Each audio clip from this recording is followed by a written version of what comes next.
Why do you think the opioid epidemic has taken hold so dramatically in West Virginia, parts of Ohio, in this region? Well, I think that it's largely because these areas used to be incredibly hopeful and optimistic about the future, but in some ways they've seen the rug really pulled from under them in the past 20 or 30 years. They've seen what used to be a relatively promising, stable, working or middle class opportunity completely disappear. And because of that, I think folks are pretty despairing about the future. And when that happens, I think it's not that surprising that some of these drugs start to move in. And how do you turn that around?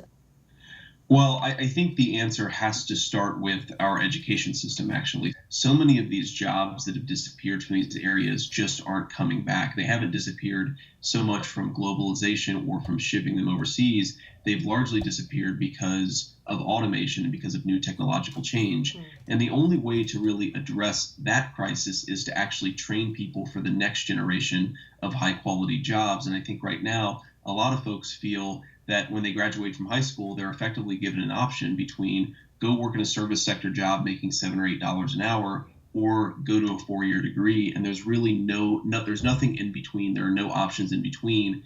And consequently, a lot of folks don't see much opportunity. Do you have any advice for the Trump administration on education as it comes in, or Betsy DeVos if she's confirmed as the education secretary? Yeah, I think the only piece of advice I'll offer is to recognize that so many of the next generation of jobs require training and skills that we're not necessarily preparing our kids for right now.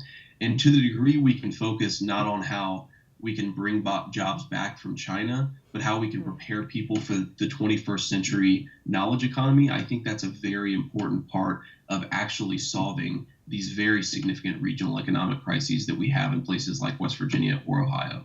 So my advice is focus on post-secondary education and how we can give kids more pathways to the middle class.